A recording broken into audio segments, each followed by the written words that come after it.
Sådan der. Så skal vi lige have styr på mekanikken.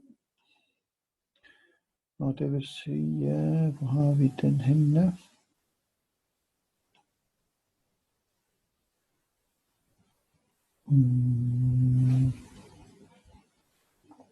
Hvor er det det op?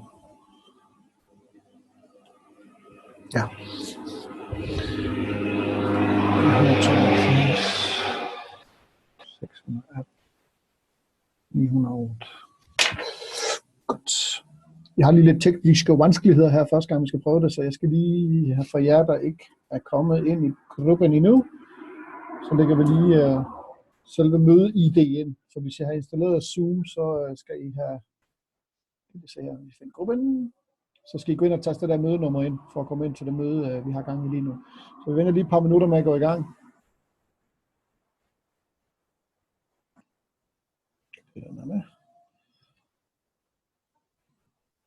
Skriv vi her.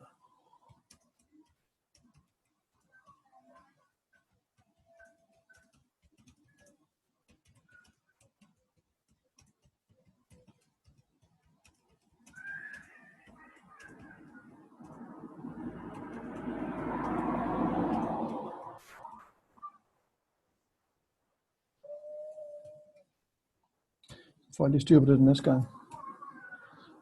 Så det der er sket, det er, at vi har, jeg troede jeg havde testet det ordentligt, men det havde jeg så åbenbart ikke alligevel, så det skal vi arbejde på den næste gang. Men jeg skriver ind på vores side herinde, eller ind på selve begivenheden også, at når det er, I logger ind til selve mødet, så får I lige et ID, som I kan taste ind, når I åbner Zoom. Og det I så gør, det er, at I taster selve ID-nummeret ind. Det hedder så 172 618 908 den her gang, og så kommer I så ind til os i gruppen.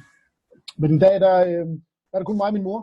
Og da jeg er i Sønderjylland med min mor, så er det oplagt, at hun ikke behøver at gå på sin telefon, for det giver nogle farlige billeder, har vi fundet ud af. Det hyler, skriger og piver. Så vi tager den på den bærbare. Det kan godt være, at den knaser lidt i lyden en gang imellem, og det kan godt være, at forbindelsen ikke er helt stabil hele tiden, men det må vi skulle lære at leve med. Næste gang skal jeg nok sørge for, at det bliver ret lidt bedre til. Og så giver det også en bedre mulighed for, at vi får et bedre møde. Så vi tager den simpelthen i dag. Det er min mor, Anne. Velkommen til. Hej.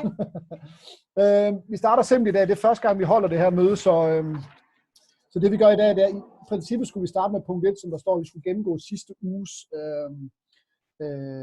hvad vi har opnået sidste uge med den værdi, vi havde sidste uge. Men da det er første gang, vi starter, så springer vi punkt 1 over, fordi det gør vi først næste gang. Så har vi nemlig været igennem processen en gang. Så vi går direkte til proces nummer 2. Det vil sige, vi skal i gang med at læse paragrafen op fra det, der hedder ansvar. Og det måde, vi gør det på, det er, at jeg går ind og laver en shared screen, som det hedder. Den ser sådan der ud. Lige om 2 sekunder her. Vi kan se, hvad der foregår. Vi lukker lige ned for den der, og den der.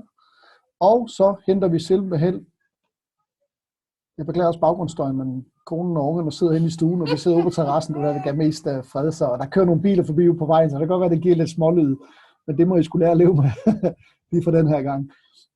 Alt begyndelse er jo svært, som man ved. Jeg skal lige ind i de rigtige biblioteker her. Og roundtables. Og det her det er sådan set alle de engelske udgaver, jeg ikke rigtig har fået oversat endnu. Så, men vi starter med den her. Værdien af ansvar. Måden vi så gør det på, er at vi læser den op skiftevis. Det vil sige, jeg læser en paragraf op, så læser min mor en paragraf op. Og en paragraf, det er sådan set alt det, hvad der står i en sektion som den her. Så jeg starter med at lægge ud og læser værdien af ansvar. Vi skal udskifte filosofien af undskyldninger. Hvad jeg er, kan jeg ikke kontrollere til filosofien af ansvar. Og det er en, der hedder Barbara Charlene Jordan, der har sagt det. Anvisninger. Læs på skiftparagraferne nedenfor, mens det læses op. Understreg de sætninger, som fanger din opmærksomhed. Og det er, hvis det er, du har, en god idé er at udskrive selve værdien, så du har den liggende foran dig på bordet, når du har mødet. Og så simpelthen sidde og understrege de paragrafer, du synes, der tiltaler dig mest. Det kommer vi til i skridt 3, når det er. Så hvis min mor vil læse, så kan læse den næste paragraf op, der hvor du starter med 1. En af de største realiseringer, som vi kan komme frem til, er, at vi har evnen til at til at skabe et liv, vi gerne vil leve. Ansvarlige mennesker anerkender dette og forstår, at det er nogle stavefejl, det er jeg jo ked af. kan kontrollere sit eget liv.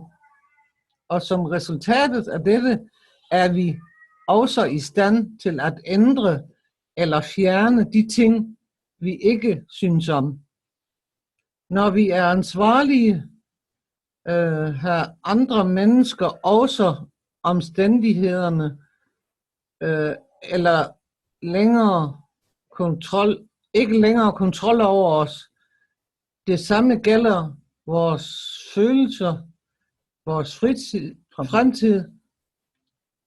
en selv, og kun en selv vælger, hvem man er, og hvad man laver. Yes. Det var første paragraf. Så tager jeg den næste. Ultimativt skal man også indse, at de konsekvenser, vi står overfor i enhver situation, er et indirekte resultat af vores egne beslutninger. Hver beslutning, vi tager, har en effekt på os selv og de mennesker omkring os. Ansvarlige mennesker ser ikke på andre, når de skal placere skylden eller finde en undskyldning. I stedet for ser de på mulighederne i deres fejl og mangler. Vi venter lige sådan, det kørt forbi den deres bil der. Og mangler, så de kontinuerligt kan forbedre og udvikle sig. Og så er det modtaget igen.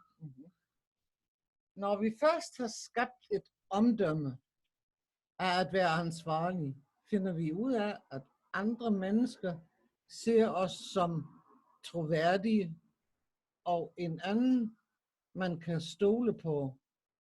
Dette udvikler sig ofte til dybe og lange forhold. Ansvarlige mennesker er dem, som man kan regne med, hvad de siger er. Det skal nok være forkert, det er lige meget. Okay, kommer. Hvad siger jeg?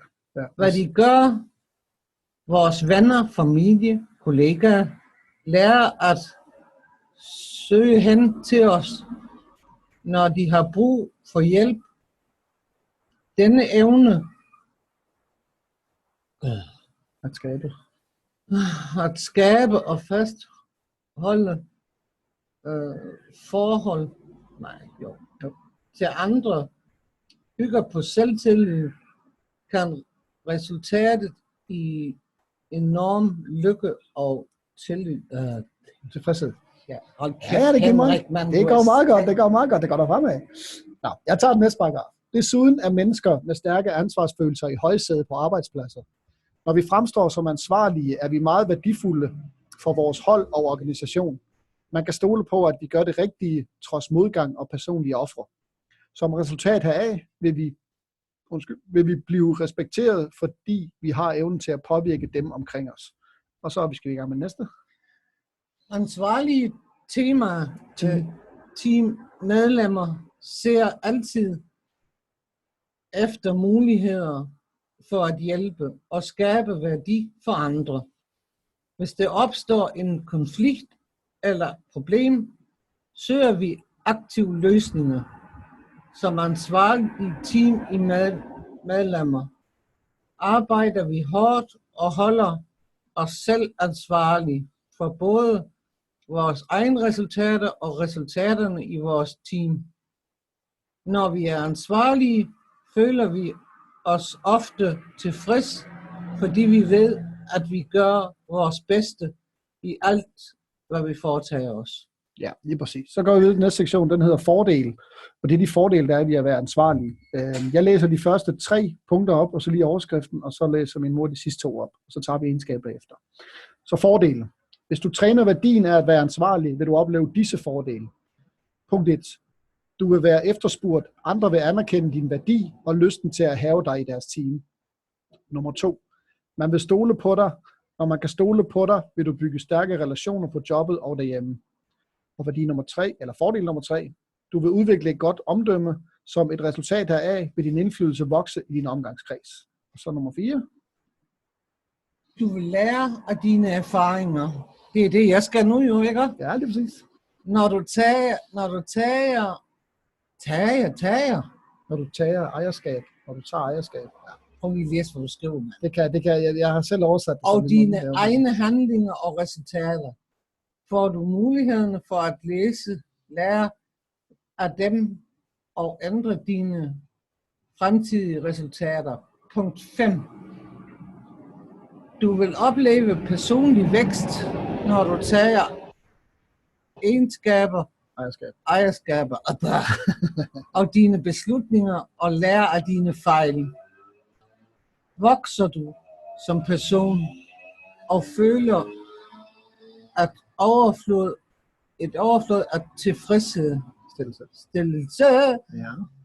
når du begynder at transformere ind i den person, som du gerne vil være. Yes. Så går vi videre til egenskaber, og det er de egenskaber, mennesker har, der er ansvarlige. Jeg tager igen de første 3, og så tager jeg mod til de sidste 6. 3 hedder det. Ja, det er godt at skulle stærkt. Det er godt, at de skulle være voksne. Egenskaber. Punkt 1. Disse mennesker tænker stort. De overvejer langtidseffekter og tager beslutninger baseret på deres forståelse af den nuværende situation. Punkt 2. Disse mennesker er fast besluttet på at finde løsninger. De gør mere, end man forlanger af dem, og søger efter veje, hvor de kan tilføje noget værdi og forbedre enhver situation. Og punkt 3. Disse mennesker kan man stole på. De holder, hvad de lover, og lever altid op til deres forpligtelser. Punkt 4. Disse mennesker bruger ikke undskyldninger eller retfærdiggør deres handlinger. De skyder aldrig skylden over på andre mennesker eller årsager. Punkt 5. Disse mennesker gør, hvad der skal til efter deres bedste evne. Punkt 6. Disse mennesker elsker at være produktiv. Ja, jeg skal kraftigt med det. Og har en følelse af komplet opnåelse, når en opgave er fuldført. Fantastisk. Så mangler vi simpelthen opfølgningsdelen. Og opfølgningsdelen består så i, altså når man er. Og det vil sige, hvis jeg tager de første 3, så kan du tage de sidste 3. Vi starter med nummer 1, det er at være samvittighedsfuld. Hvis du siger og gør en forskel. Det kan godt være, at de skal rette tekst lidt på et tidspunkt. Benytte hver mulighed for at være et godt og positivt eksempel over for andre omkring dig. Nummer 2, vær til at stole på. Møde op til tiden og overholde dine forpligtelser. Nummer 3, vær perfektionist. Vær den bedste i alt, hvad du foretager. Nummer 4. Find løsninger. Når der opstår et problem, så tag en aktiv rolle i at finde løsningen. 5. Vær følelsesladet og disciplineret. Tag dig af dit helbred. Følelser, tid og penge. Dem har vi ingen af. 6. Indrøm, når du tager fejl. Husk det. Så undskyld så hurtigt som muligt. Ja, lige præcis. Det vi så gør nu, det er, nu har vi været igennem teksten, som man læser op på skift. Havde vi så været nogle flere, som selvfølgelig vi håber, vi bliver med tiden, så har man så taget hver sin sektion hver. Det I så skal være opmærksom på, når I læser teksten igennem, som vi har gjort i dag, det er, at I skal holde øje med de passager, som I synes om. De passager, som I synes var vigtige for jer, og som hvad skal man sige, snakker til og siger, det her det er vigtigt for mig. Og dem skal I så understrege på papiret, eller måske have en blok ved siden af, eller et stykke papir, hvor I sidder og skriver ned løbende, når andre sidder og læser op. Og så tager vi så en runde bagefter, hvor vi så finder den paragraf, I synes, der er vigtigst for jer, og den genlæser I så, og så forklarer I, hvorfor I synes, paragrafen er vigtig for jer. Så vi giver lige et lille minut til at kigge paragrafen igennem. Det kan vi så gøre i fællesskab, vi sidder begge to. Og så kigger man på det, og det gælder alt, hvad der står hernede fra i opfølgning, og så hele vejen op til hvad vi startede. Så jeg synes, at Mogens skal have lov til at finde en paragraf, der som tiltaler hende, og hun synes, der er vigtigt. Og så kan hun så få lov til at forklare, hvorfor hun synes, det er vigtigt. Du kan også tegne om den der fornemmelse.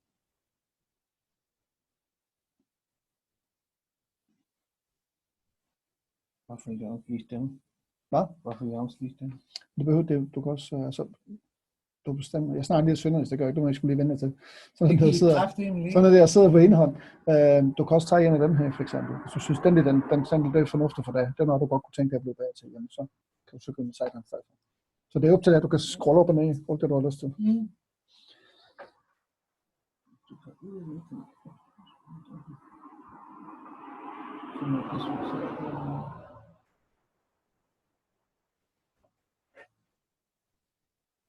Jeg tror, jeg tager punkt 4. Du har fundet dem? Godt.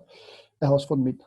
Så og når vi kører roundtable, som vi gør her, så starter facilitatoren, og det er mig, det vil sige den, der styrer mødet, han starter altid med den runde med at fortælle, hvad han synes, der er bedst, og så kører man så rundt til alle de andre, og så siger facilitatoren så, Anne, nu skal du fortælle, Peter, nu skal du fortælle, Hans, nu skal du fortælle, hvem der nu er med. Så han er sådan set også ordstyrer, så man kan ikke bare sådan tage en tilfældig rækkefølge. Det bliver så meget rodet, når det er. Men nu er jeg jo facilitator, så jeg starter med min. Jeg har kigget på egenskaber, og det er den, der er hernede. Jeg tror, det er mange lastbiler, der kører på landet. Det er helt fantastisk i forhold til storby. Disse mennesker tænker stort. De overvejer langtidseffekter og tager beslutninger baseret på deres forståelse af den nuværende situation.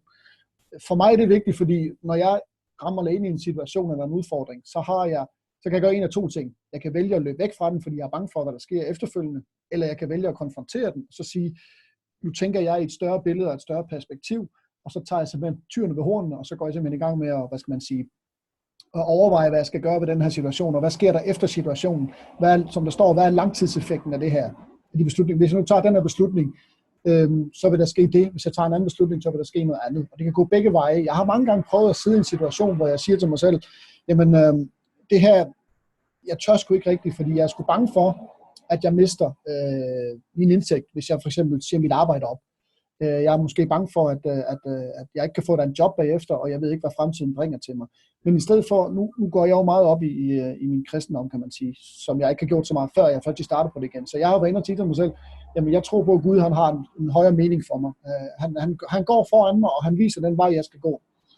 Så i princippet kan jeg så gå ind og sige, jamen jeg lægger min tillid i hans hænder. Det kan også være det, hvis vi snakker andre religioner. Det kan være Mohammed, det kan være Allah, det kan være Jehova, hvis man går helt derover, og det kan være andre ting. Det kan også være folk, der er ateister, der tror mere på universets kræfter og universets skabelse, at der er en højere magt, som bringer en fremad. Det er ligegyldigt, hvad I tror på, så er det den samme kraft, den samme positive kraft, som vi tænker på. Og jeg bruger meget det der, som der er i punkt 1, hvor der så siger, jamen, jeg baserer det på den forståelse, jeg har for den nuværende situation, og så tænker jeg fremad, hvad sker der så? Hvad kunne det være godt for mig i fremtiden?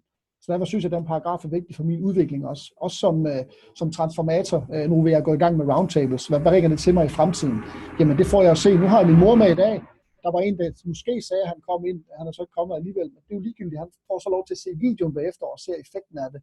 Og så er han måske mere nysgerrig til at komme ind næste gang. Der er også en mere, som er inde i gruppen, som måske også lige skal se en video og se, hvordan det foregår i første omgang, før man vælger at hoppe på. Og jeg har da en formodning om, at den vokser. For mig er det fremtidsbaseret det her.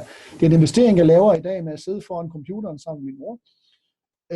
Og så ser jeg, hvad effekten har. Så tænker jeg fremad, der kommer der sikkert flere.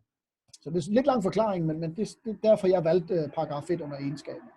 Så er min mor lige at skifte kurs. Hun har fundet en anden en. Så den vil jeg lige markere, var det 3'eren. Så lad os være med den nu, så det vil den. Og 3'eren. Den der. Så må du lige læse den op, og så skal du forklare, hvorfor. Disse mennesker kan man stole på. De holder, hvad de lover, og lever altid op til deres forpligtelser. Og dermed vil jeg sige, jeg vil gerne kunne stole på folk. Folk kan altid stole på mig. Jeg vil altid være 100% ærlig. Jeg kunne ikke drømme om at gå ind og lave noget ondt. Jeg kunne ikke drømme om at gå ind og lave noget råd i noget som helst. Jeg vil altid være ærlig over for mine børn. Det er min grundsten. Jeg holder virkelig af mine børn. Jeg stoler på vor Herre. Ligesom Henrik gør.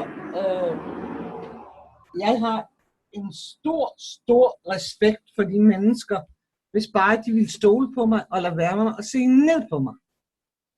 Jeg ved, at mine børn står bag mig. Den største respekt har jeg også for Henrik.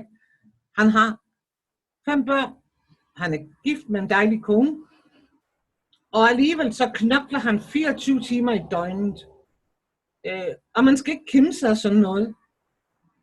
Fordi han har det ikke altid let, men han har altid et smil på læberne. Og jeg vil gerne lære mere ved Henrik.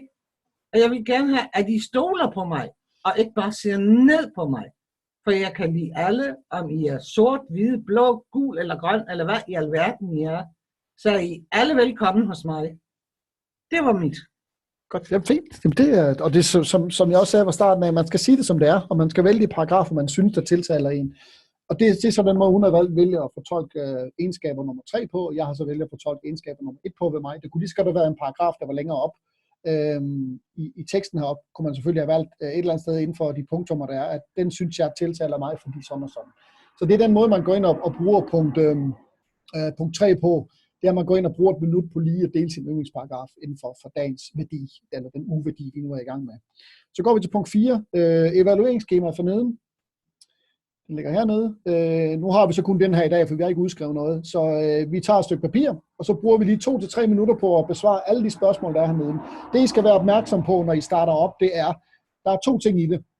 Når du evaluerer dig selv fra 1 til 10, så er 1 selvfølgelig det, du er dårligst til, og 10 det, du er rigtig god til, inden for, når vi snakker ansvar. Og jeg vil gerne have, at vi gør det på 2 måder. Jeg vil gerne have, at vi sætter et kryds eller et ring rundt om, eller skriver ned på papiret, et tal, hvor der står inden for dit privatliv og inden for dit arbejdsliv. Nu ved jeg godt, at hun arbejder ikke, så hun kan bare nøjes med at sætte et. Jeg har så 2. Så jeg vurderer mig selv med min ansvarsfølelse over for andre mennesker, og de ting, jeg laver inden for mit erhvervsliv og inden for mit privatliv. Man kan også nøjes med bare at sætte privat, hvis man ikke er interesseret i at gøre med erhvervsmæssigt. Men det giver lidt spænding på balanceskolen, fordi så ved man, hvor står man hen i forhold til sit arbejdsplads og i forhold til sit privatliv. Hvor er man bedst hen, og hvor er man dårligst hen. Så vi bruger lige 2 til 3 minutter på det. Besvarer vi også lige spørgsmålene. Hvorfor gav du dig selv denne bedømmelse? Forklar hvorfor. Hvilke fordele vil du opnå ved at hæve din bedømmelse? Det vil sige, hvad vil du opnå, hvis du for eksempel var på nummer 2 privat, og gerne vil op på nummer 5 eller 6 for eksempel? Hvordan vil du komme derop? Så der så kan du finde de fordele. Der kan du for eksempel bruge skemaet med fordelen op og vende tilbage til den. Hvem kender du som udstråler den værdi? Tænk på en arbejdskollega, en privatperson, en kendt person, en bog, du har læst om en person, du synes, der afspejler en værdi af ansvarsfølelse. Og så er der, hvad kan du godt lide ved den person? Og så lige kort beskrive den person, hvad du godt kan lide ved den person. Hvorfor du mener, at han inden for ansvar, eller hun inden for det ansvarsområde, er den person, du foretrækker og ser op til mentormæssigt også. Hvilke specifikke handlinger kan du afprøve for at teste værdien af denne handling? Og det er hernede, der går I ned og fortæller, hvad vil jeg gøre den næste uge, indtil vi mødes igen på torsdag, for at jeg kan blive bedre, for eksempel hæve mig selv fra at være ansvarlig fra 2 op til 7 for eksempel, eller 8 eller et eller andet. Hvad vil jeg gøre for at gøre det bedre? En specifik handling, og det skal ikke være noget indviklet overhovedet. Det skal bare være en handling, som I siger, jeg foretager mig den her handling på den her dag, på den her dato, på det her klokkeslæt. Gør det så præcis som overhovedet muligt. Og det sidste, så kan I bruge den nederste linje til at lave checklister til, hvor mange gange i løbet af den næste uge, de næste 7 dage, I læser selve paragrafen en gang til igennem for jer selv, eller har den med i lommen på et stykke papir, når I på arbejde holder pause, står i en kø i Netto, eller hvor I nu er henne. Så sætter I lige kryds, jeg har læst det mandag, tirsdag, onsdag, torsdag, fredag, lørdag, søndag. Så kan man selv følge med, og så lige sige, at jeg har repeteret det i hvert fald mindst 6-7 gange der. Så det får vi lige 2 til 3 minutter til. Jeg skriver også mit ned, og så ser vi, hvad vi får ud af det bagefter. Så der vil lige være lidt stilhed.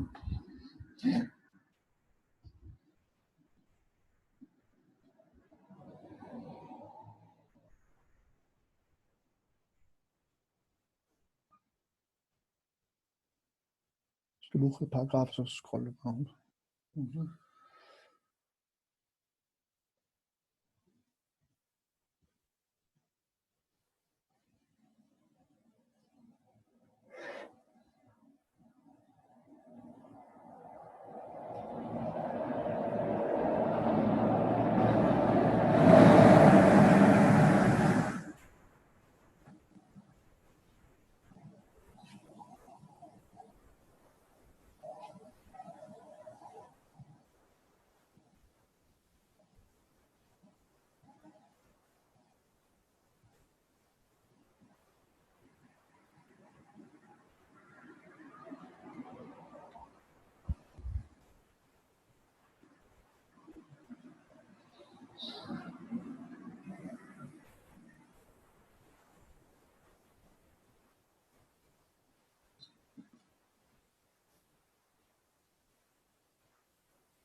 Det er altid det sværeste, at man skal finde en person, man mener, der udstråler den værdi. Det har jeg haft rigtig svært. Jeg har stadigvæk svært ved at sige, hvem skal man tage?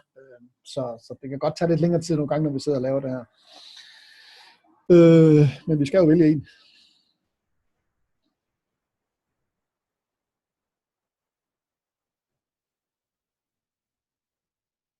Kan man ikke tage dem i flok? Jeg kan godt tage flere, men ideen er at finde en person, man kan se op til, som afspejler den værdi, som man så kan sige, at det er en, jeg gerne vil lære af, det er en, jeg vil gerne være ligesom ham. Men selvfølgelig være på sin egen måde efterfølgende. Men han gør det så godt, så det kan jeg godt tænke, man gør på samme måde. Det er den måde, man lærer værdien at kende på også. Det er ved at finde nogen, som gør det så godt, så man lige kan kopiere det, de laver, og bruge design til sig selv.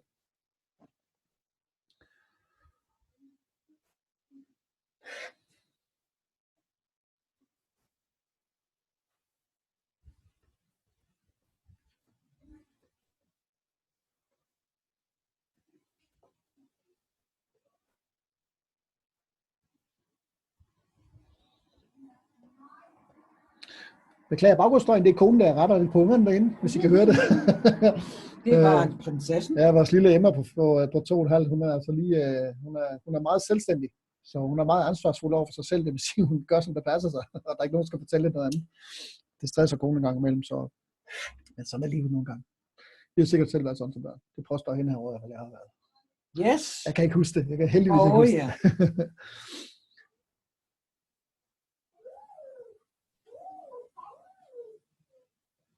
Så hun kom ind i soveværelset, skal vi høre.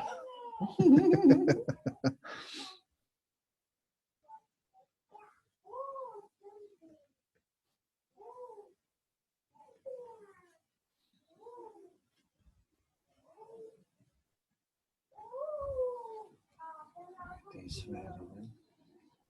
Alt begyndelse er svært.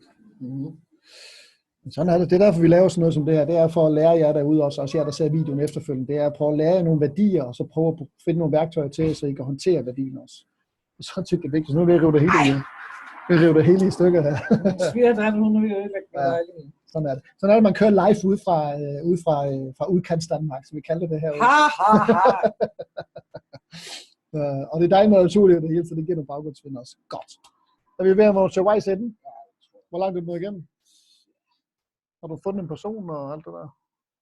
Ja, jeg vil ikke sige, at jeg har fundet en person. Jeg vil godt sige, at jeg har fundet Jamen, det får man også gerne. Normalt så vil vi gerne have, at man specificerer sig ind på en person, fordi så kan man, hvis man kender personen, eller har beskrevet om, så kan man danne sig et billede af, hvordan er den person.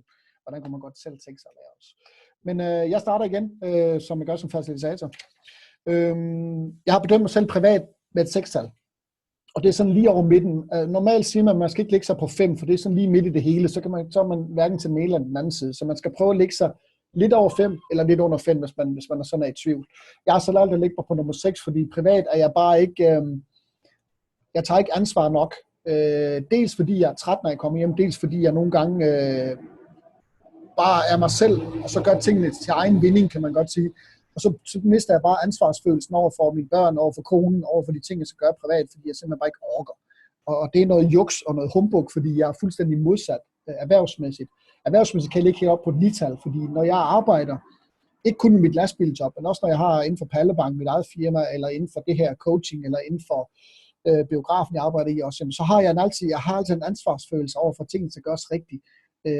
Jeg er perfektionist, hvad det angår. Jeg er ikke doven og uoplagt og træt, når jeg er på arbejde. Sjovt nok, hvor det er det modsatte derhjemme. Men på arbejde, der er jeg ligesom motiveret til at gøre tingene bedre, fordi jeg har andre øjne på mig, end jeg har derhjemme for eksempel. Derhjemme, den kender man. Man kender deres struktur, man kender den måde, de agerer på, man kender den måde, de reagerer på, hvis man laver forskellige ting. Men på min arbejde, der kender jeg også kollegaen til en vis grænse, men jeg har bare en anden holdning, når jeg er på arbejde.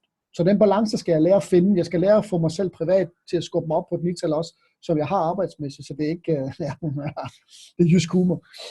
Sådan så jeg får balance i det også, og balance inde i mig selv. Og det er sådan set derfor, jeg har valgt de to ting. Så nu har jeg faktisk allerede svaret på den næste også. Hvad jeg så kan gøre for at hæve min bedømmelse, jamen det er simpelthen begynde at kopiere mig selv mere arbejdsmæssigt privat også. Arbejdsmæssigt kunne jeg godt komme op og ramme et 10-tal, men så skal jeg være ekstrem perfektionist, og det er sgu ikke altid det er lige nemt, når man har nogle kolleger, der er negative og prøver på at trække en nedad nogle gange i forskellige områder. Så jeg vælger at gå ind og sige, at jeg skal finde balance imellem mit gode humør og min ansvarsfølelse inden for min arbejdsplads, og prøve at trække mit privatliv med helt derop, så jeg kan være deroppe. Jeg synes, der afspejler det rigtig meget, og det er en af grundene til, at jeg er gået med ind i det her. Jeg er jo med i noget, der hedder Transformation Danmark. Og der har jeg en her, Randy Stroman, som faktisk, det var faktisk hans kone, Debbie Stroman, som havde fat i mig på nettet, fordi hun havde set min motivatorside, og hun havde en gruppe, hun synes, jeg skulle kigge nærmere på. Og der fandt jeg så ind til John Maxwell Team, det som de så kører via The Stroman, som de har. De hæver mig så ind i den gruppe, og der mødes jeg med hver mandag og laver det samme, som vi gør her. Nu er vi så gået over til at snakke lidt mere. Vi skal have et stort seminar, hvor John Maxwell, ham der står for det, han kommer fra USA til Danmark og skal snakke og holde foredrag, og der er noget med, at vi har planer om at komme ind og berøre en masse områder og prøve at løfte Danmark op til et højere niveau. Så jeg har så valgt at gå ind og sige, at Stroman er faktisk så ansvarsfuld i de ting, han laver, og det smitter sgu af på mig. Han er rolig og hjælpsom, når han prøver at fortælle det ansvar, man skal have i livet. Og der er ikke noget med, at han har sure mine eller noget, og han tager ansvar 100% for alt, hvad han sidder og siger, alt, hvad han sidder og laver. Så derfor synes jeg faktisk, det var den person, jeg sådan lige kom i tanke om, som er mest ansvarlig inden for at være ansvarlig, så man kan sige det til. Til sidst, fra i morgen, der vil jeg prøve at sætte det fra i morgen kl. 8 for at være helt præcis. Jeg står nok op kl. 6, det plejer jeg jo, eller 5. Så jeg ved godt, at jeg skal ikke lave noget, men det ligger i kroppen. Jeg vågner inden vækket ringer. Men fra kl. 8 i morgen, når de andre begynder at stå op, så vil jeg faktisk begynde at være mere ansvarlig og tage mere ansvar over for mine børn og for min kone og for de ting, vi laver sammen. Sådan så jeg ikke bare falder tilbage og bliver dvask og bliver irriteret og sætter mig over i et hjørne med telefonen. Så jeg prøver at tage noget mere ansvar som familiefar. Det vil jeg gøre fra i morgen af kl. 8. Så det er sådan set min gennemgang af det. Så nu har min mor sådan hørt lidt om, hvordan man gør. Jeg har prøvet det på gang efterhånden. Så nu lader min mor prøve at starte. Hvis vi starter med nummer 1, evaluere det. Det er svært ord, man kan så det i hovedet. Ja. Der er selv fra 1 til 10. Hvor har du lagt dig hen? Ja, jeg har lagt mig på 4. 4, ja. Og hvorfor har du lagt dig på 4? For det første, fordi jeg synes godt nok ikke, jeg er ikke professionel. Det er for at være ærlig. Jeg er meget, jeg skal lære endnu. Men jeg vil så forsøge at gøre det ved at træne. For ikke at blive kørt over af Henrik hver dag. Det bliver du heller ikke. Men du skal huske, du skal nu ikke, fordi jeg skal afbryde, men det gør jeg også det gør jeg også under selve chancen, når vi kører der, fordi hvis man kommer lidt for meget ud for sporet, det vi omhandler, det er ansvar, det er at tage ansvar.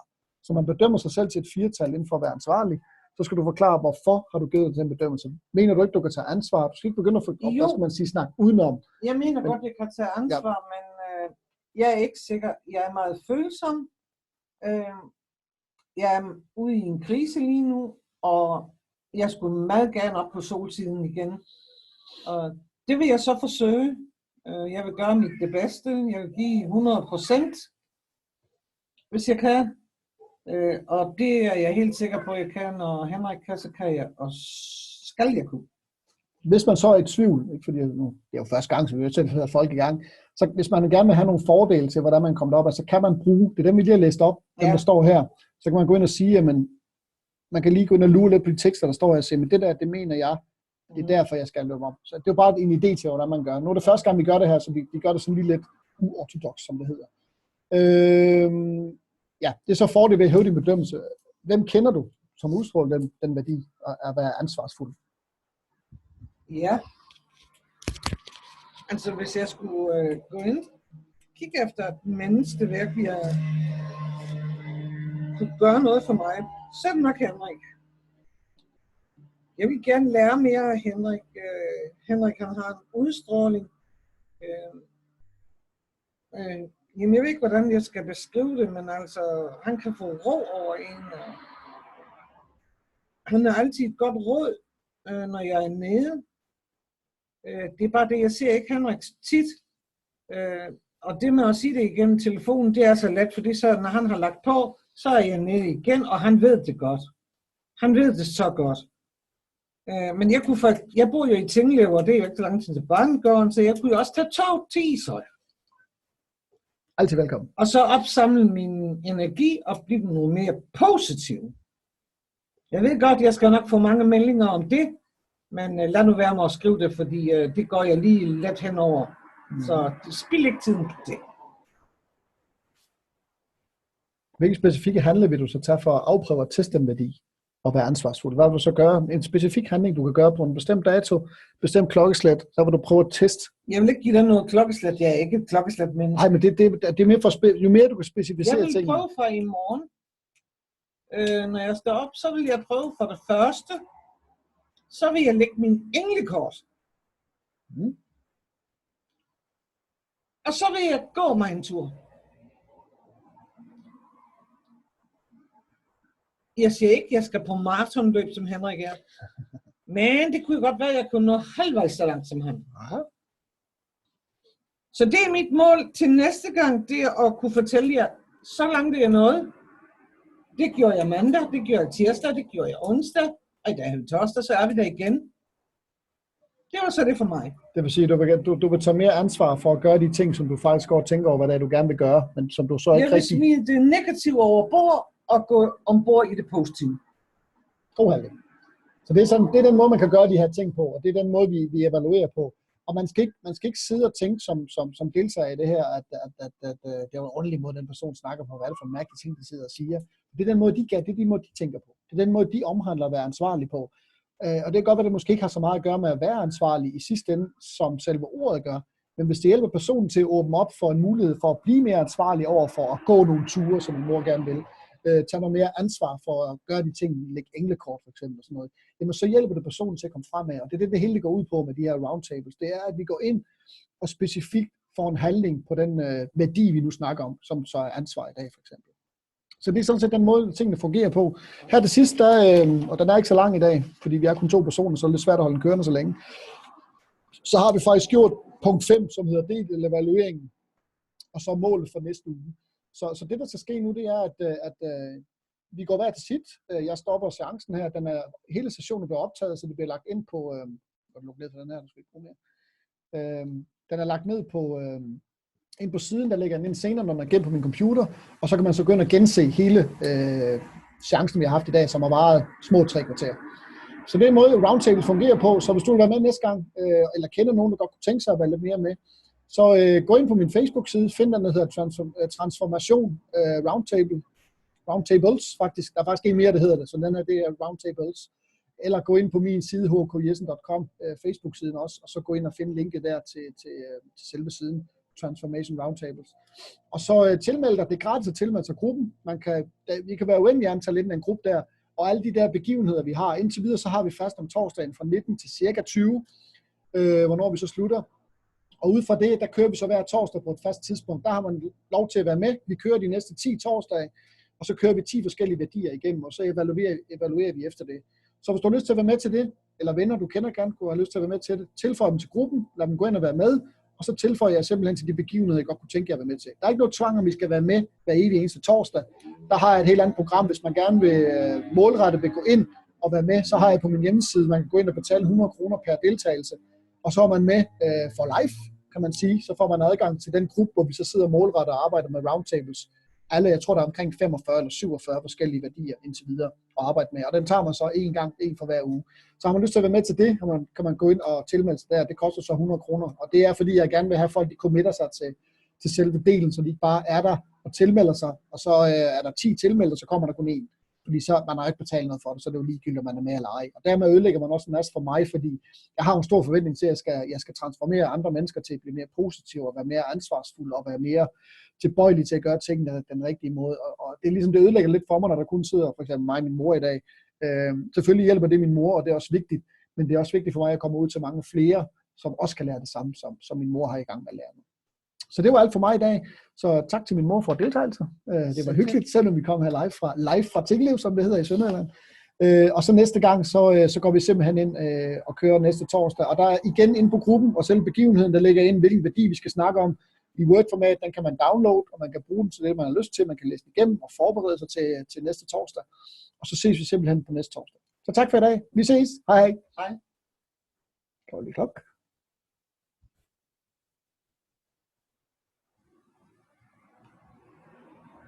Jeg kan lige styre på den her. Jeg skal glemme lige at slukke den her.